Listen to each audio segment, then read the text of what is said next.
You may have played poker, but playing poker in Texas is a different animal. This is the Texas Poker Podcast with Tyler and Clint. Hello, this is the Texas Poker Podcast. I'm Tyler. This is Clint. What's up, y'all?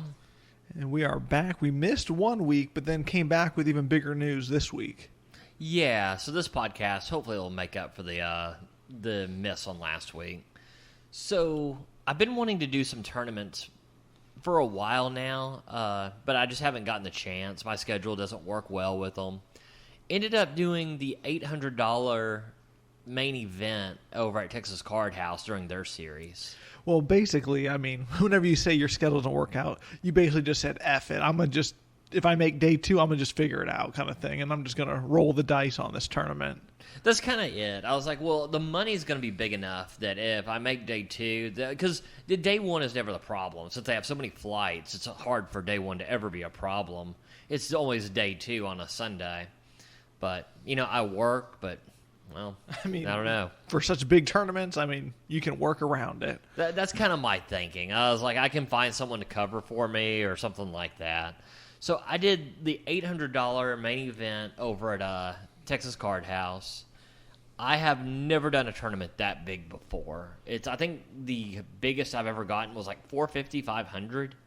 I thought you and I did a $600 one together at 52 back in the day before it was 88. You came in second. Maybe. I don't think it was 600 though. I thought it was cheaper than that. Oh, that was the biggest tournament I did. I thought that was a bigger one, but maybe not. Yeah, it was because that wasn't their main event. That was their opener. Was that one? So there's definitely would not have been at 600. It'd been it'd have been the 400, 450 range maybe. Okay, but yeah, this one's definitely the biggest one you've done to date for sure. So. Yeah, so ended up going there. I think it did the Wednesday or Thursday flight, and you definitely did the Thursday flight because that's why we didn't record. Oh, well, that's true. That's a good solid reasoning. I just end up getting crushed at the beginning of the tournament.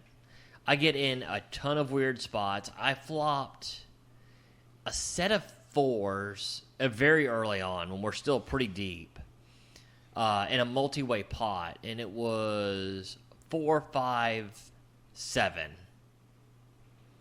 There's a raise, a call. I re-raise with my set of fours. I mean, I'm loving this. I mean, you're definitely not worried about... I mean, in a cash game, I'm a little bit more worried about like someone flopping the weird straights, but right here, I'm thinking someone has a two pair a lot of the time, or I'm thinking you're good here all day so far. So, how do you feel when he 3-bets the flop? I mean, I think you're definitely not thrilled now. I'm not thrilled, but he could be doing this with, what was it? It was 4, 5, 7? Yeah. Like 5, 6 he could be doing this with. I know like some people pretty aggressive. I mean, I think I don't want to say I'm just going with it, but I'm definitely calling. That's where I was. I wasn't psyched about it. I mean, never raising at this point. Yeah. I think when I raise, I'm only getting 6, 8 and bigger sets. Because this is kind of people really don't 3-bet the flop without something that's usually pretty big, but I think it's too strong not to just fold here. But here's the one thing though, this tournament this size, you're going to get some pretty good tournament players, so I think you do have to take that into account, that sometimes we get some pretty aggressive tournament players as well. Yeah, this guy was kind of an older... like he had a little cup of coffee in his hand. He was like kind of like an older guy. I wouldn't say he was like passive by any means, but he was kind of aggressive. But so I end up making the call, and it's just me and him, obviously. The turn is a 3. It's getting sadder and sadder, huh? He leads out. I just fold. The only things I could really see myself beating after he 3-bets the flop is, like you said, 5, 6. What is it? 6, 7, 6, and basically things that had a 6 in them. So once the 4-card straight completes, I don't know. I mean, I don't know what I could possibly be beating at this point. Yeah, and I'm liking this fold too. I think it's a really good disciplined fold. So Yeah, it's a so I get kind of wrecked by this hand pretty early on. I guess he didn't show anything. No, he didn't show anything. But regardless of results or anything, I still like the fold. Oh yeah, it doesn't really matter. But I was just curious. Yeah. I then flopped 2 pair in a multi-way pot.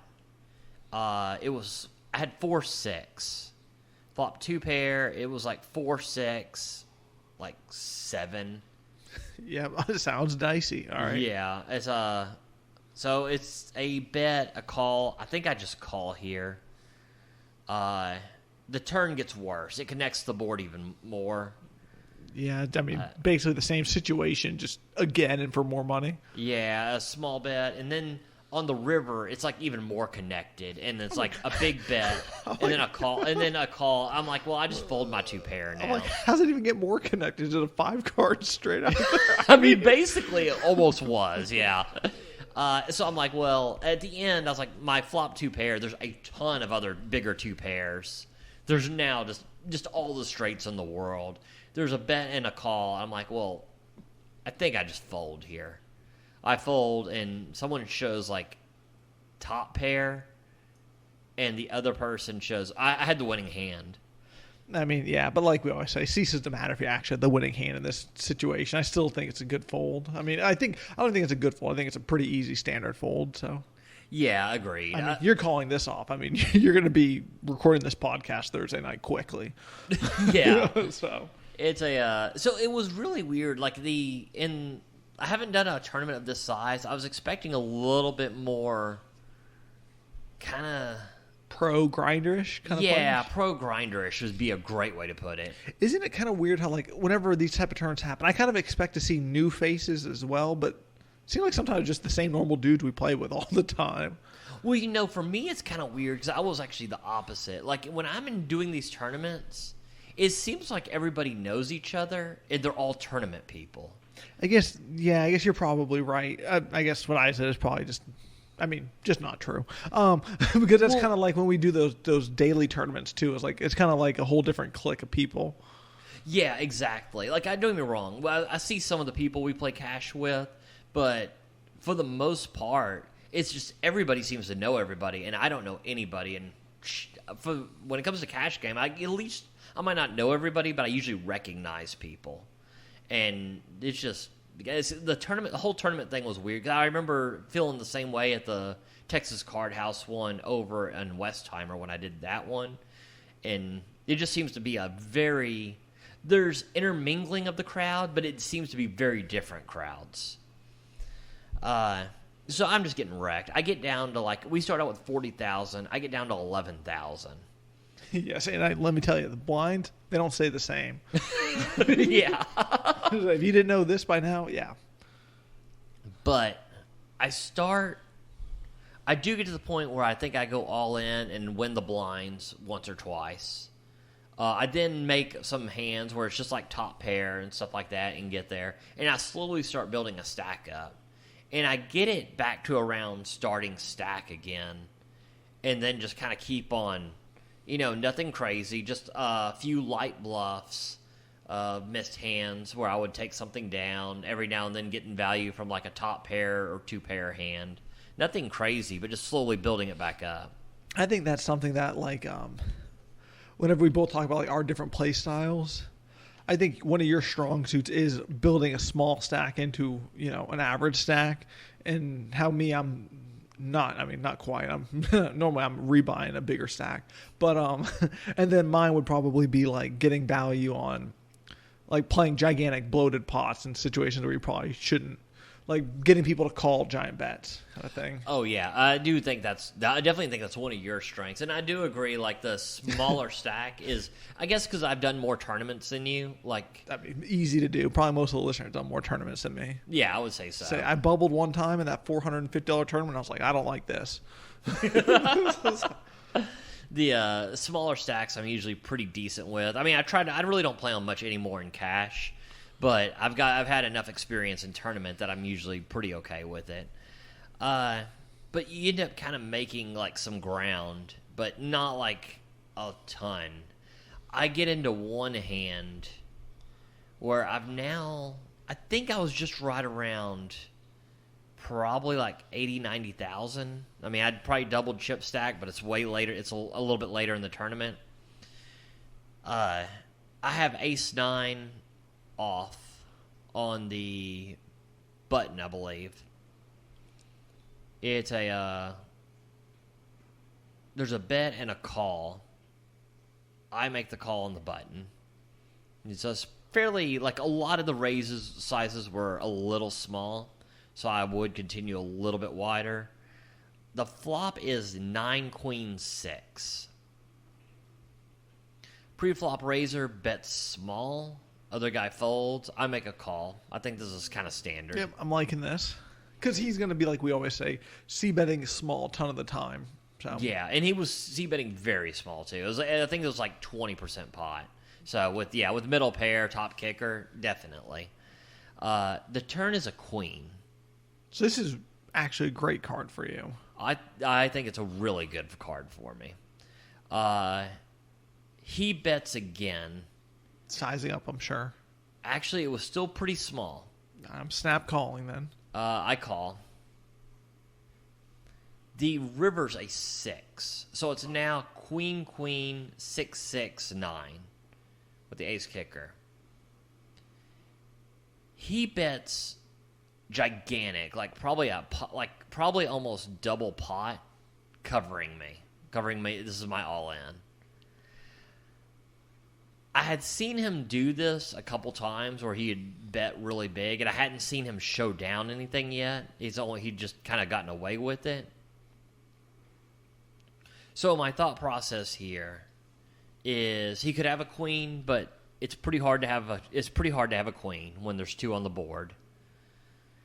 I then rule out all the pocket pairs above a 9, just because, I think they would check with that showdown value.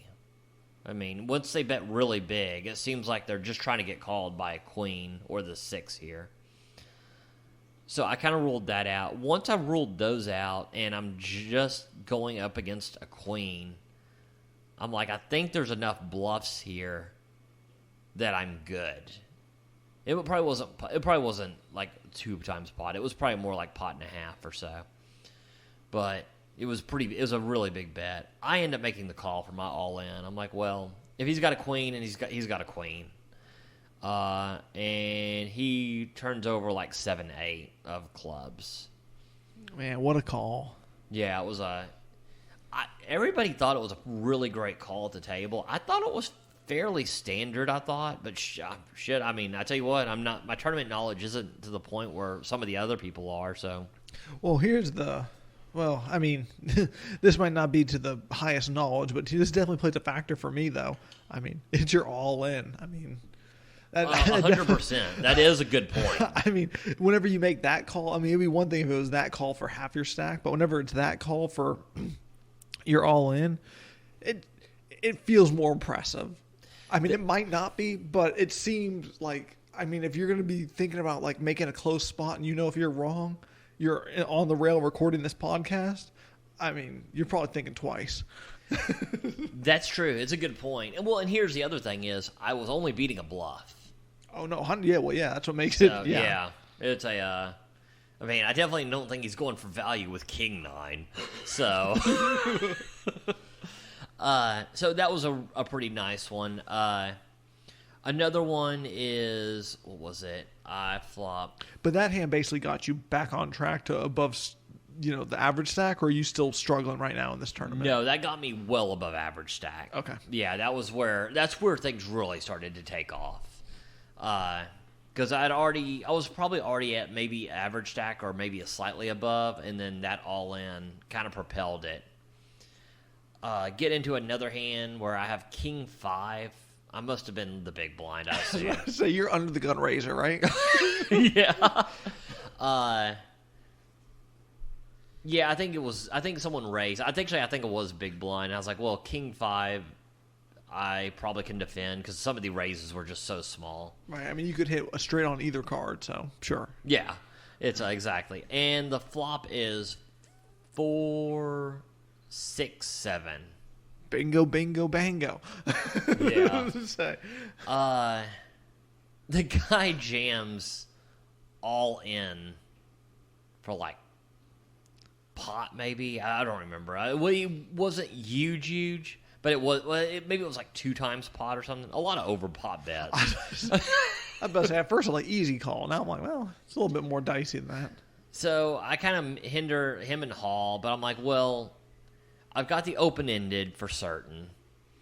And I got to think that a lot of times my king is good, too. Like, he'd be doing this like pocket tens, jacks, something like that. Yeah, that was kind of my thinking.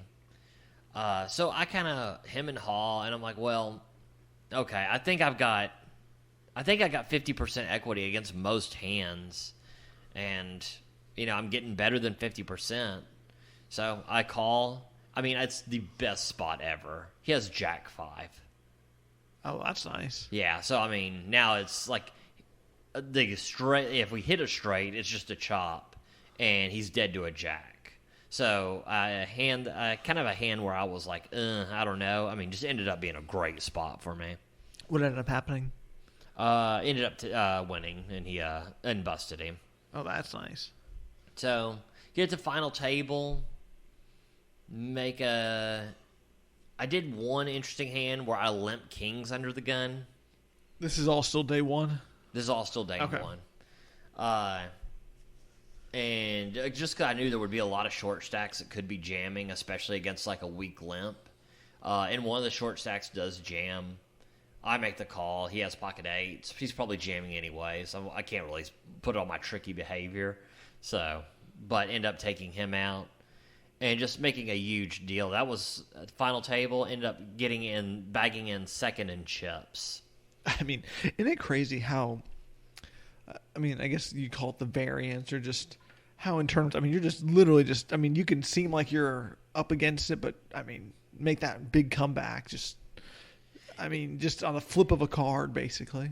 It always shocks me in tournaments because in cash it's kind of hard to do to make these big comebacks, but in tournaments it's pretty common, and it's so weird to think that you're like. There was a time where I was like, I mean, I need a miracle to even stay alive to the third round or whatever, and and then bag second in chips. It always just throws me how weird it is. I mean, that was like that time when I did the free roll or whatever and got down to a literal 1 blind and got aces and then ended up doubling up and then doubling up again, coming in second.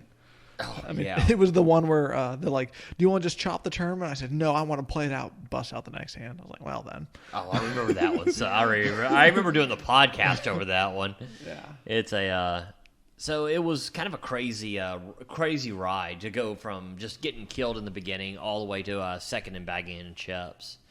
So I end up doing day 2, and I've had to reshuffle all this stuff at work. And I was kind of concerned. I was happy that I was coming into guaranteed money. That was nice for the Texas Card House tournament, that you came in guaranteed. But I was like, God, I have a pretty decent stack, but, anything can happen. I mean, a decent stack was still... Actually, it ended up being a shitload of blinds. I told you it was going to be 40 big blinds. I came in with like 150 big blinds. But, I mean, same way as we said, though, how fast you can, flip of a card, end up with a big stack. I mean, vice versa is certainly true. Yeah, 100%. And I come in on fire. I get a lot of good hands, and I'm just getting everything through. I then... play a horribly massive blunder. I have ace king. I don't remember the exact how the betting went, but I will say this. I massively overvalued top pair to a huge amount and took a huge hit over it. And it was 100% just a mistake on my part. So, but like I say, I don't remember the entire betting on it. I know. It's like, I'll tell you this much. It wasn't good. I've been blocking it out ever since. Yeah, exactly. It was like, that's all you need to know. It was just one of those where it's just massively overvalued top pair. Isn't it crazy how, like, you can play so well for so long, and then it's like one hand goes so far off the rails it makes you feel like you don't even know poker. It's like you can play for hours, play great for hours. Like same thing in cash. You play great for 6 hours straight. Then all of a sudden you get aces, and all of a sudden you just can't. I mean, for some reason you can't find the fold button or something, and it's just like, I mean, I don't want to say lose your mind, but I mean, it's crazy how one hand can just derail everything so quickly. Oh, 100%. I mean, and it just, like you say, just shakes your confidence to the core. Especially, like in cash, a lot of times, sometimes you're busted out or whatever. Here, you're still battling. Well, that's what I was about to say. At least in cash, I can throw a fit and run out screaming, right? Yeah. But in tournaments, I mean, unless you're out, I mean, you definitely still have to sit there and keep playing. Oh, it was pretty tough because it was pretty, like I say, massive blunder, kind of embarrassing at the end, of it. So it was It's always funny. I have those hands where I'm like, if these cards end up on their backs at showdown, I'm gonna either win a bunch of money or be really embarrassed. Yeah. Well, or both. I mean, well, you play such high variance that you're either gonna look like a genius or just horrible, or just the opposite. Yeah. It's sometimes in the same session. Oh, I mean, dude, I got a session where I literally someone just says they just don't know what I'm doing over here because like. I was making it like 45 pre-flop with like 3-4 suited, well, we'll talk about it whenever we get to it. Just to about the cash. We'll stay on the tournament topic first. So I end up building my stack really back up quite a bit. I'm getting through a lot of bluffs. I was getting quite obviously not showing probably in tournaments. Definitely not showing. Yeah, it's and people asked many times to see. I was like, no. I'm like, I had it. And sometimes I did, sometimes I didn't, but end up building something back. Did not take great notes on the hands, but come all the way back, all the way to final. We're 2 tables away from final table, and I get really short stacked. Kind of have to go all in a couple times. Everybody folds. How many people are left now? So this is day 2, right? And we're down to 2 tables. So how many people around were in the tournament, and how many are left now? I think you said there was 40 coming into day 2? Probably about 16. Okay, so 16 left. Tons of people, right? I mean, with that many flights, just tons. Okay, so 16 left. Have to go all in several times. Not several times, like once or twice to get the blinds. I get kings to pocket 10s, which was a huge help. Because I was really short up until that hand. Finally, someone bust. We get down to the final table, and the first place prize is over $100,000. It's like $101,000. So I think at that point the prize pool was like $5,000. When we got to final table, like at 9th, it didn't go up. It was the same amount. Someone bust. It's going up pretty steadily now. You know how the deeper you run, the more those pay jumps are massive. I then get a very interesting hand where I have ace deuce suited in the small blind. There is a limp from the cutoff, a limp from the button, and with ace deuce suited, I think I'm pretty it was ace 8 suited. I think I'm a pretty massive favorite against these 2 limps. I raise it up. Both call. So the flop is a pretty good one for me. I have ace 8 of diamonds. It's king, jack, I believe 4 with 2 diamonds. No, I'm sorry. It was king, jack 5 with 2 diamonds. I c-bet this flop. I think this range advantage hits me way harder. I think I have a lot of equity even if I'm not ahead. So now it kind of gets weird when the cutoff re-raises me and re-raises me big, which is going to be close to my all-in. So the button doesn't even think that much and goes all in for quite a bit less than I have. Once he does that, I feel like I've got pot odds basically just to call everything now. Well, I didn't realize it was quite a bit less. Yeah, you hate to see such strong action, but I'm not even going to pretend like I know the tournament strategy, so it definitely seems like you're getting the good odds. Like in the cash game, so. Well, I was a little concerned of a set of 5s, but it limped to me, so I'm ruling out kings, I'm ruling out jacks, I'm ruling out king jack. So now I'm thinking like it's a draws, which I have dominated, and like a kind of a one pair hand, unless it's a set of fives, kind of a one pair hand where an ace might be good. Yeah, but so your ace should be good a lot of the time. So I end up making the call. I don't really tank too hard on this one. I am super shocked to see cutoff flip over jacks. The other guy has 5-7 of diamonds that was shorter stacked. So kind of the worst case scenario for me here. Yeah, really weird that jacks are there, right? Like, I'd completely ruled out jacks pre-flop. So if he raises pre-flop, do you think anything changes? No, I don't Yeah, think so. no, really. I'm just kind of curious. If he raises pre-flop, I'm still too strong, I think, to just fold. I probably do call, and with this flop,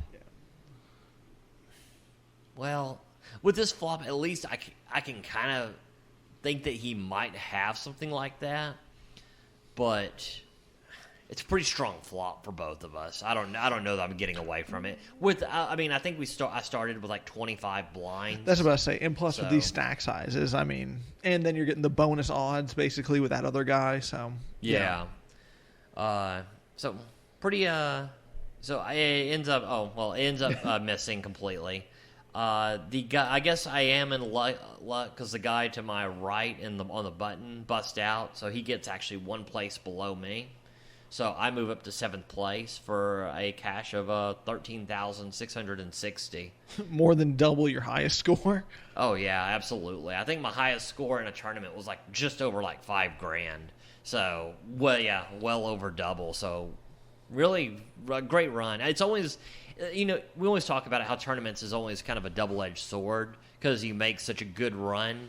But then you're like, God, I was 6 places away from 100,000.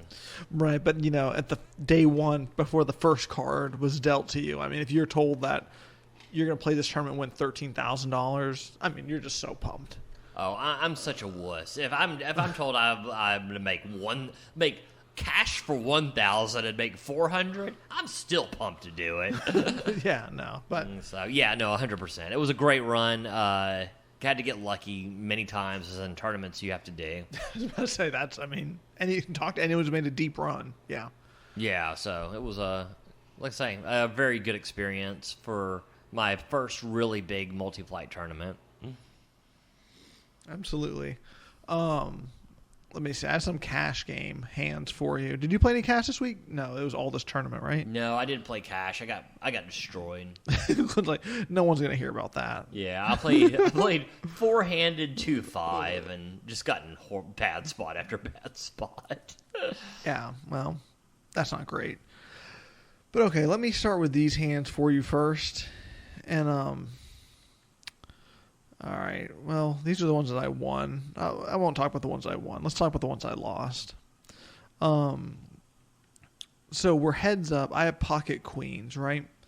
And the backstory with this is, hey, remember a few episodes ago where I had that king 5 or king 7 suited, where I flopped the nut flush draw with a gutter to a straight draw.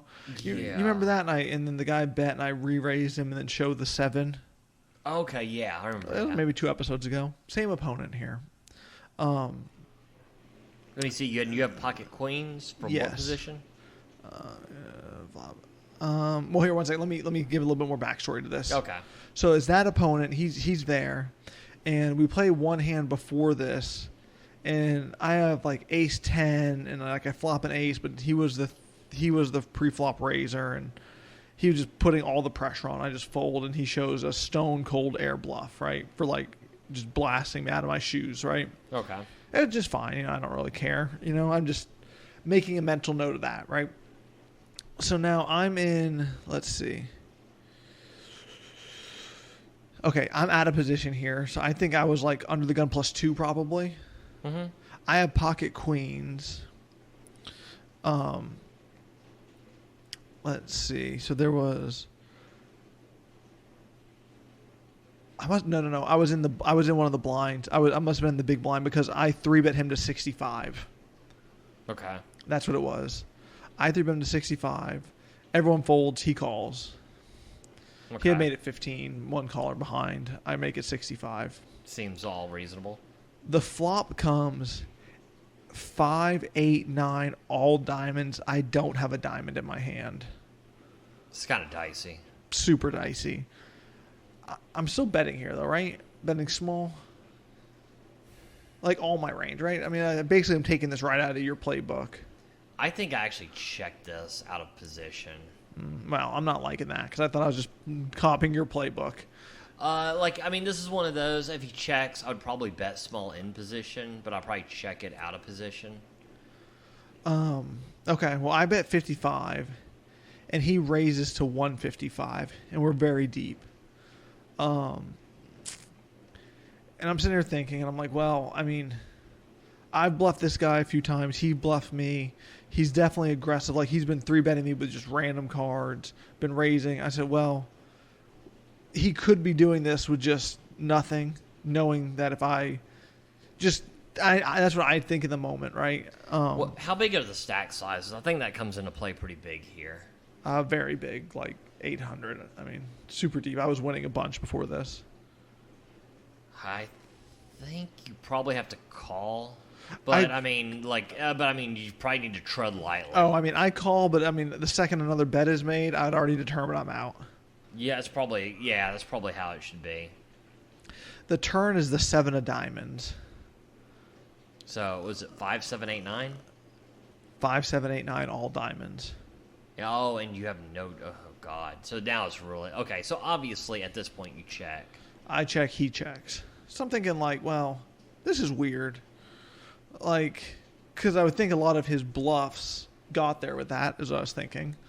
Yeah, so now you're weighting him more towards like a 9 or something, or like an 8 or something like that.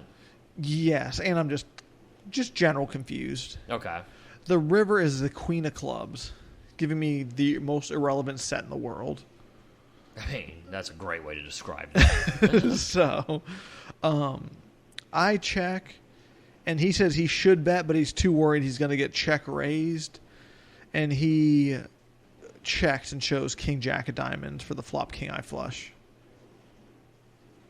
Wow, that's kind of an interesting way to play that. Yeah, I thought it was pretty interesting. I'm very shocked to see him. I mean, you still have. I mean, granted, like if you have king jack of diamonds, that turn's not great for you, but you still have second nuts. Very weird for this guy to have second nuts and not go for value on either the turn or the river. Well, I guess I could have had the straight flush, right, with the 6 of diamonds, but I mean, if that's what we're worried about. I mean, so he had third nuts. I guess it is. I guess it is nerve-wracking when it's that deep. When it is that deep, because I mean, if you bet and you just come over the top for all in or something, I mean, that's not where you want to be with king jack of diamonds. But that's kind of the reason I would check that flop is because of that raise right there. Is it's much easier to check call with queens there than it is to call the check raise. No, I agree. But it's I don't know, very. I think not that interesting on your part because I think you played it fairly standard, but very weird line by that guy to just have king jack of diamonds and go for one check raise and just go check on turn and river. Yeah, I felt like I lost. I got out of there thinking I lost the minimum at least. Yeah, it definitely seems like you did. Here's one that was kind of interesting. I have 8-9 of hearts. I make it 20. I only get one caller. The flop comes deuce of hearts, 3 of hearts, 8 of spades. Are you in or out of position? I'm in position. Okay. The guy donks 60 into me. 60 into you? Over betting pot. I think I'm just calling. How are we always on such different pages? Well, what you're saying is true, but I took something, what's it called? I did not take something into consideration. I thought he was playing off of a much shorter stack, so I just went all in. Turns out he had quite a bit more money than I originally anticipated, and he snap called. That ain't great. I mean, I mean, here's the good thing is you're gonna have equity against just damn near everything. So yeah, well, he had a set of deuces. Well, that's. I said damn near. I didn't say everything. I mean, you still have the flush draw. Yeah, well, flush didn't come. Out for 0. Well, I played another hand that was dumb, but I didn't even take a note. I mean, but here's the thing: is like if it's that strong, like I think I remember talking about this one before. It's like, granted, I like just the call because I think you have. I think once you raise, everything that calls you has you beat. And you've got, you've got some showdown equity. Like, I mean, I like probably the what was it? The raise if you've got like 5-6, like, or ace, maybe like a Jack 10 of heart, something where you don't have any showdown whatsoever. But on this one, like, if he has a set of deuces and you have a hand this strong, it's kind of going to go all in no matter what. Yeah, well, the next card was like a 7, so I still had top pair with a flush draw. So, I mean, he had more than I thought, but not by much. Yeah. And then I was short stacked the rest of the night, just going all in over and over again until I got caught with my hand right in that cookie jar with my classic. It was either like 6-7 suited or something, trying to go over like 20-20-20, and then I made it like 120, hoping to get it through. Got called by Queen, Jack, offsuit. Flopped. I mean, yeah, I went all in. He flopped a queen, turned a queen, river to Jack. Ceased to matter. If you are going to get called, not the worst one to get called by. I mean, something at least you have equity again. You have some equity. Yeah, I mean, like I said, that was just basically how I ended up out for 0. So I was like, wow, definitely not the dream. But I thought those were kind of interesting. I thought that the queen's hand was a little bit more interesting than the other ones. Yeah, definitely from the perspective of... well, I don't know. I think your 8-9 hand is pretty interesting. Just because I think your raise is very common. I guess it's kind of hard to say which is the exact way, but I think you can make a good argument for a raise or a call there. Yeah, well, like I said, I thought he had a little bit less money there, so I thought there's just no way it's not going all in, so I just go all in. That's true. But, yeah. So then, now I play a new day, and this was actually last night. So on the button, I get pocket 5s. I make it 24. I get called 5 ways. The flop comes 5-7-3 rainbow. And it checks to preflop raiser. Yeah. Oh, no. Sorry. I'm on the button. The guy makes it 24. That makes way more sense. I was like, well, I think a lot of times you'll straddle the button. And then you'll raise. I mean, you'd have to raise so much bigger. That's what I was wondering. I was like, what is happening? But okay. He makes it 24. This is kind of a pretty aggressive player. 5 people call, or 4 call, I call. Just I'm like, obviously raising, just way out to lunch here. Right. I call. So now we're going 5 ways to the flop. That's 5-7-3 rainbow. Okay. The preflop raiser bets 100, folds to me. I just call. The guy behind me calls. So now we're 3 ways to the turn. The turn is the 4 of diamonds. Not really. I mean, so now the board is 3, 4, 5, 7. So a 6 is a straight. Correct. And now the guy who flat... So... The preflop raiser made 100. I called the 100. Now the guy who flatted behind me open jams. That's kind of worrisome just because he's the most likely one to have a 6. Correct. And now the preflop raiser has $40 behind, and he folds. And I call, and the guy has 7-3, and I hold. I like the call. I mean, I like the call. I think it's too weak to fold here. Well, how much did you jam for?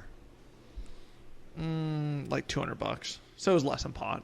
Yeah, quite a bit less than pot, okay, actually. So yeah, I very much like the call. I thought your most interesting play here was on the flop. Because I think I raised that and then end up losing that guy to my left. Well, he had 2 pair, so he's definitely probably still calling, right? Oh, maybe so. Yeah, I guess so. But I was just thinking. I was like, well, that was kind of a good heads up call, because on a board like this where I can have some pretty natural bluffs, any like a lot of six. If I had any gutter ball with like maybe a backdoor flush draw, I think there could be some bluffs here. Especially if I think I can definitely fire multiple barrels. I think this is a raise for me. What was your thoughts when you were calling? I want that guy behind me to call. Was that, cause see, I didn't think about that, and I think I probably raise and lose. Like, obviously that guy was strong enough to maybe to call anyways, but I don't know, maybe not. Because I mean, once I raise there, it's pretty strong. Well, I wasn't worried about any flushes. I mean, once he makes it 24 pre-flop, the guy who was left behind me was definitely not like a recreational guy who's going to show up with like a random straight here. Yeah. He's definitely going to have like, well, I guess if he has 7-3, he can have literally anything. I mean, talk about contradicting myself. I mean, in the moment when I was playing the hand, that's what I thought. So your thought here was basically I'm not that worried. Call flop, and you're looking at, I guess, being in position. You're probably going to put a lot of pressure on the turn. You're probably raising turn or just jamming it. I mean, like I said, I only had $200 behind, so I mean, yeah, it's going to be easy. It's a half pot jam, yeah. So that was interesting. And now I didn't take notes on this hand, which is always a delight. But I'm going to give you kind of we're actually going to pick this hand up on the turn, really. So We're playing a double board bomb pot. And like I said, the most abridged version you can get. Yeah. I have pocket aces suited to the hearts with 2-3. Okay, ace 2-3 and with single suited to the hearts. Okay, gotcha. On one board, I flop the nuts with the set of aces on like ace-6, other card, don't know. Maybe a jack. Okay. The other board, I flop 2-pair with a flush draw. So I have the 2-3 plus the flush draw. The ace-high flush draw. Correct. Okay, well, I guess I'm picking up on the flop. So I bet small, literally like the world calls, right? Okay. The turn, I still hold the nuts with a set of aces on the one board.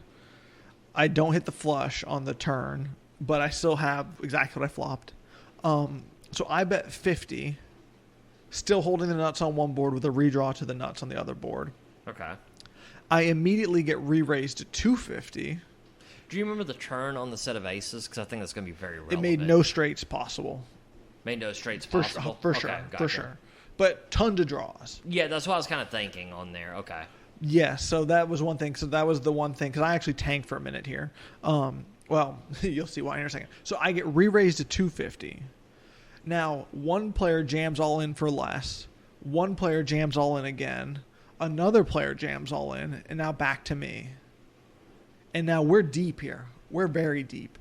I have about another 800 behind. Maybe like 7. But... Does one of the jams have you covered? Yes. The original guy who made it 250 has it covered. And they all jam for around the same. Some a little more. But yeah. And now I'm giving this a good long thing, knocking it around. I mean, I'm sitting here with my fingers counting any sort of straights possible. I mean, just all the works. I honestly like where your head's at here. Because, I mean, granted, I know you have the nuts on one board. But this is something where a lot of people just are going to be instantly calling just the nuts. But here's the thing: is there's going to be, I think there's a flush draw where the aces are. 100%. There's probably multiple straight draws. I mean, I couldn't even count how many. Yes. I mean, any two Broadway cards. Yeah. And 2-3. I mean, like you're looking at what you're looking at 4 to make the world's shittiest boat on the bottom, and 9 outs to the flush to make the flush. And I had a gutter to a straight, but yeah. Now, that being said, I think this is too strong to fold.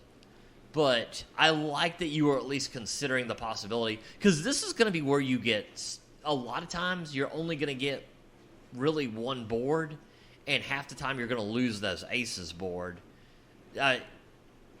This is kind of a weird spot. I think you have to make the call in the long run, but you're going to get stacked here probably more than 50% of the time. Oh, yeah. So with that attitude, I shipped the 700 in on top of this guy. I think you have to. Okay, good. I thought you were saying you wanted to call here. Okay. Because I was sitting there thinking, like, okay, even if I lose to one of these shorties, I can still make money if I go through the guy who covers me. Oh, no, I like the jam here a lot. Yeah. Okay, I thought, I mean, you just threw me. I thought you were... Okay. No, I was just saying I like your line of thought that you were at least thinking about this. Because I think most people do not think about this at all and are snap calling. And you're going to get stacked here quite often, actually. Which is what I was thinking. Which, again, is what made me jam. Because, like, let's say I get stacked by one of the guys who's, 300 behind or whatever. Right. I mean, if I still double up through, whatever I think it was like another $650 or whatever, $700, still making money, not the worst, right? I agree. I mean, so I go all in. The river right off the rip, I drill the nuts. So for the flush, I see. Yes, so that's because nice. you already have the nuts on the ace. Okay. And then the world's worst card comes on the other board. The 8 of spades completing the front door flush, and like you said, just all the straights. Because Right. now there's a jack out there that all the straights get there, and the front door flush comes. I had already turned my hand over, and every player showed a flush on the board that I had the ace high flush, except for one, and he had a lesser set on the other board. Wow. So I scooped this massive pot. That's pretty crazy. Once you see that card, you're elated to get that nut flush because you think you just got screwed on the set of aces. So kind of crazy that you scooped this gigantic bomb pot. Yeah, and no one had the flush, the obvious flush. Just the other guy just had the single set, but he was in the same situation I was. He has a set on a board that, he only loses this set of aces, set of whatever jacks I think it was, but no straights, bunch of draws. So he shipped it, and everyone else shipped it with lesser flushes. Which, again, I think is a huge mistake. Because, just the way you had to think about it, if he only has equity on that one board, and, not only that, but, okay, if you have a set, if someone's got a bigger set, you're basically drawing dead to both boards. If they don't have a set and they have a ton of draws, well, they're going to get there about 30 to 40% of the time, and you're going to lose everything. And when you do win, you're only winning half the pot. I think the guy who called me for all the money had either a straight on the board that I hit the flush and 2 pair on the other board or something, and had a redraw to the flush.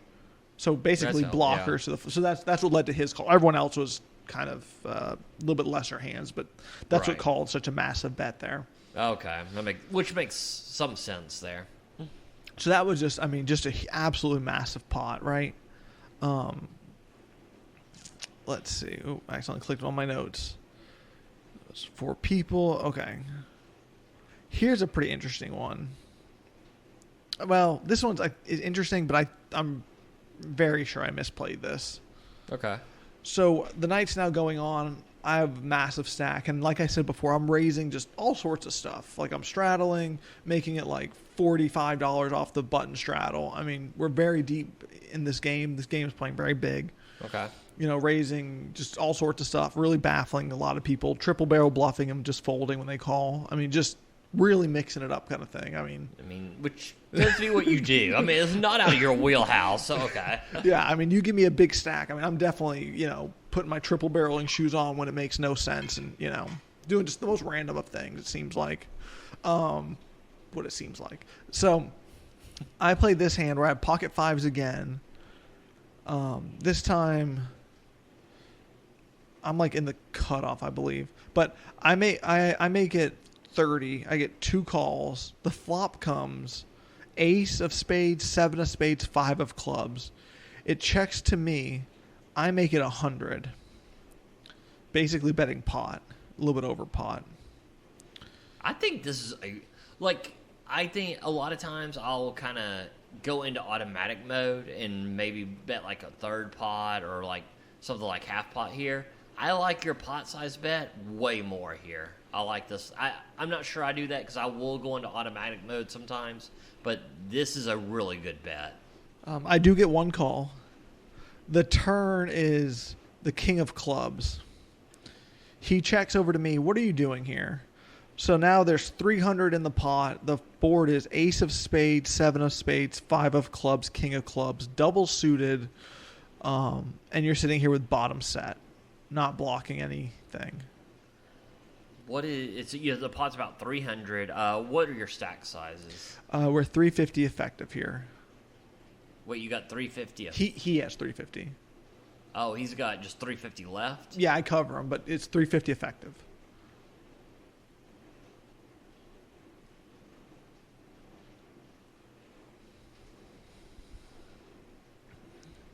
I'm probably going to go ahead. I'm betting like 200.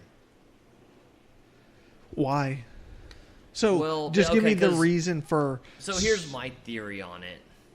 Is I'm going to go the 2/3 pot just because I want this call a little bit more. He's going to have so little left behind. It could entice a jam.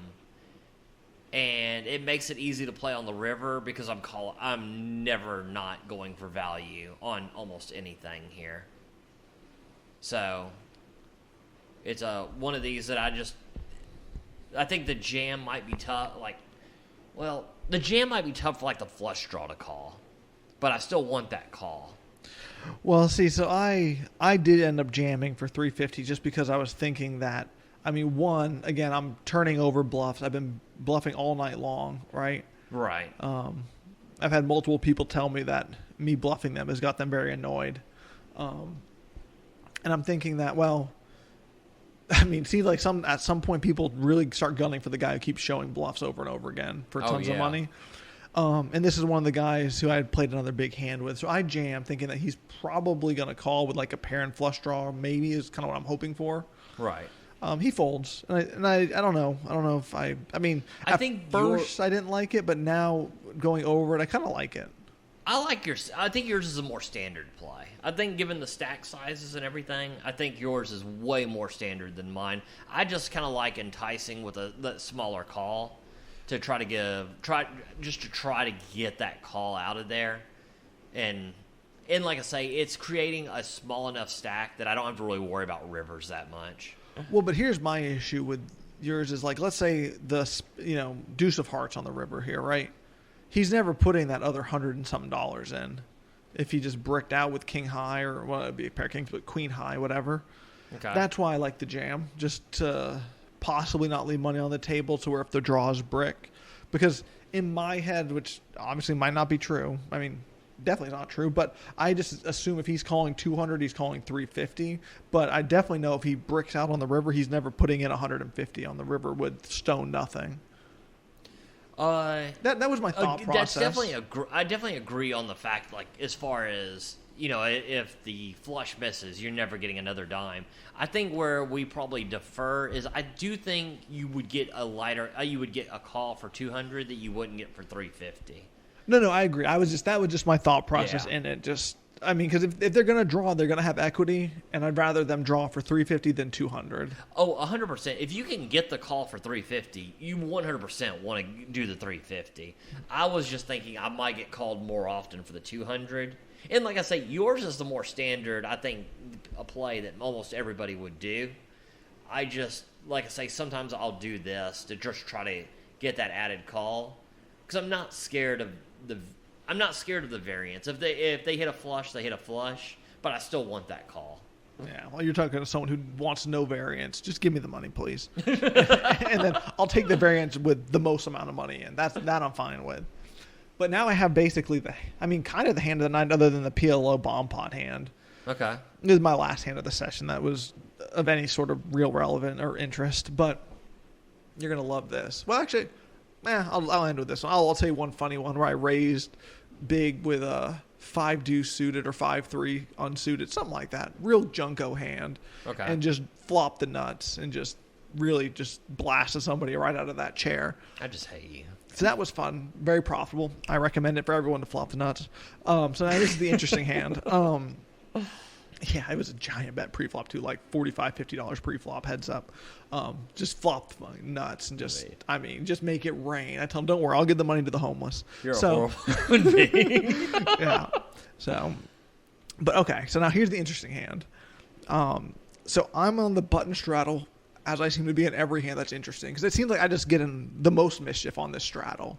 I mean, it seems like I play no other hands other than the straddle hand. It seems like I wait every orbit just to punt money on the straddle. But, so I'm on the button straddle. Folds to me, I have 5-8 of hearts. Not great, but I'm definitely raising. 100%. I do agree. This is one I do agree with. When it folds to you on the straddle, wait, if I remember right, someone limped. The big blind limped, right? Oh, yeah. Sorry. Yeah. The small blind and big blind limp, yes. Okay.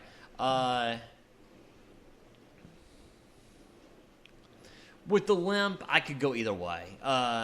Like, if it folds to me... Well, if it folds Well, to if you. it folds to me, you just, I get my money back. That's Okay. what I was saying. Well, I'm kind of thinking in my button range, not like the straddle range. So I could either go with a check behind or a raise. Either way, I'm fine. I think you can definitely kind of raise and play this one a little tricky, or you can check behind. I think both are fine. So, I mean, I've been bluffing with nothing all night long and showing it, so why stop? So I raise big. Okay. Small blind folds, big blind calls, heads up. This guy has just won quite a bit of money, like literally the last hand. He's still stacking chips. Okay. So we're about 400 effective, 450, somewhere there. The flop comes king 10, like, I don't remember the other card, but one heart. And I was like, well, this is not great, but definitely smashes my quote-unquote perceived range, I guess, right? Okay. He checks. I bet like 45. And I was like, well, this is going to be like a one-and-done situation for me. What's the pot? How much was it? 90. Okay, I can get behind this. I definitely think you have some range advantage here. Yeah, I kind of like this. I'm thinking I'm going to take this down. I mean, not a ton of the time, but definitely a decent amount to make this pretty good. Agreed. He calls. I'm like, well, that's definitely not awesome. The turn is an 8. And there's a flush draw available now. Not my hearts, but obviously because it's an 8. But he checks, and I said, you know what? I guess I'll take my showdown value and just call this a give up, because this player does not seem like someone who's going to be calling big pre-flop, calling a flop bet. So I was like, well, I'll just check, whatever. I love the check here. I mean, he's not folding a king. Even a 10 against you, I'm not sure. Like, I mean, you'd literally only be targeting a 10 that might or might not fold. I like this check. The river is an offsuit 8, giving me nice runner trips. And then he donks out 50. Wow. So now what do you do? So I made it. With how this played out, I personally would make kind of the standard raise. I'd probably make it like 150. I jam all in for his whole stack. Chips aren't even stacked yet. And this is a massive like 3x pot over bet. That's another route to go. And he tanks for a while. And he finds the call. And he has ace king. God dang, man. And he just runs out the room in disgust. And he's still yelling at me from the door. Yeah. Didn't even push his chips in. I had to go get them myself. Huh. That's a now this is one we like when we talked about, like I like how I play it for me, but I like how you play it for you. Cuz when you play the way you do, and sometimes it drives me crazy, but when you play the way you do, you can get paid off on this way easier than I can. because I'm just not like I have a lot of bluffs in my range. I'm usually not showing them, and there's times where I'll be bluffing a lot. Sometimes I won't. But when you're playing kind of like that perceived maniac style, not even a maniac style, but it's more perceived sometimes. It's this is something you can get away with as far as getting a lot of value here. Because I think this guy should be calling here because there are times you just won't have it, I think. Oh, definitely. But I just thought it was a really interesting spot to get value there in a spot where, I mean, it's definitely not, I mean, I wouldn't say thin value, but thin to get that much value. Oh, 100%. Yeah. It was.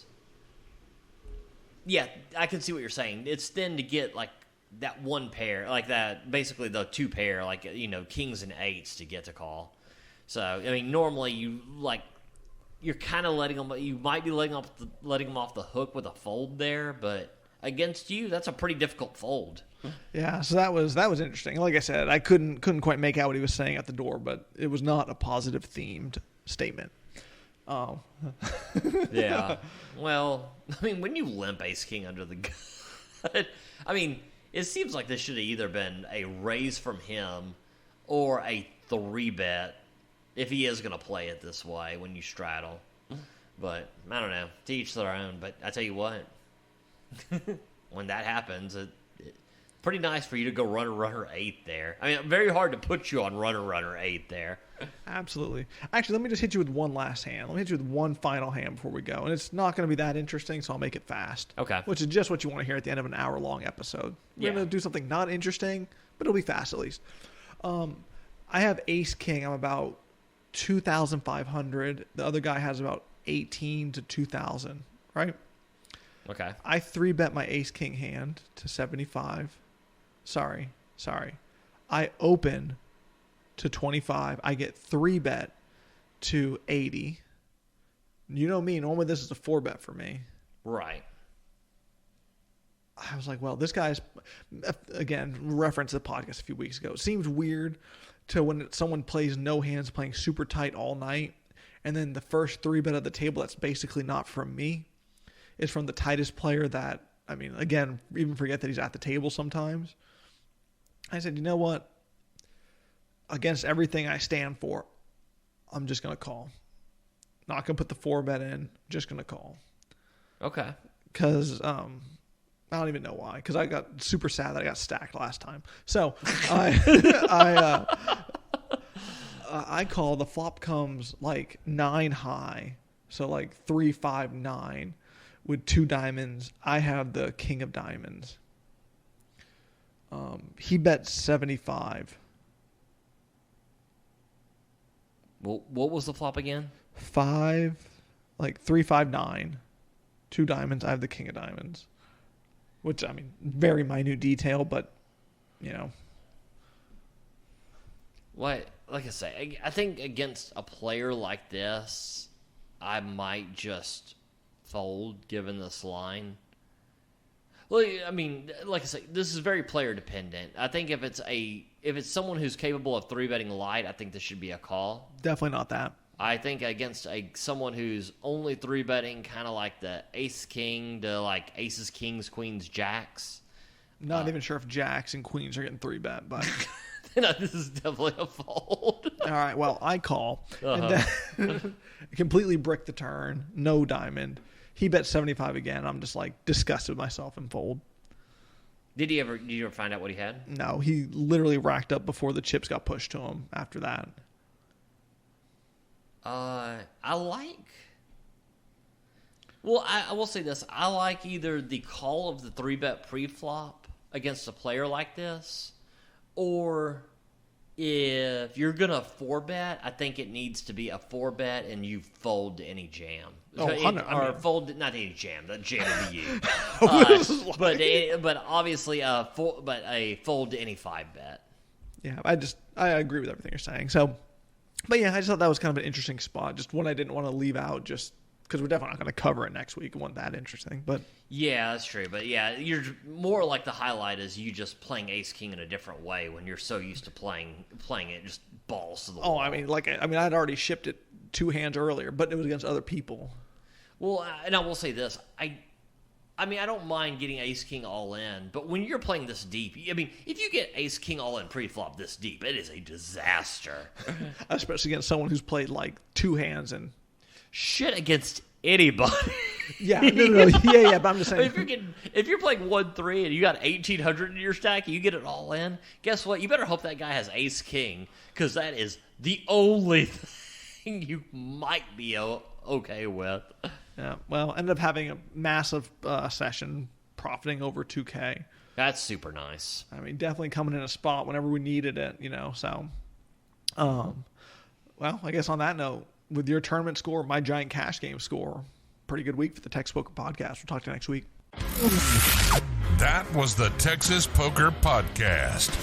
Go ahead and rack up, add time, and we'll see you next week.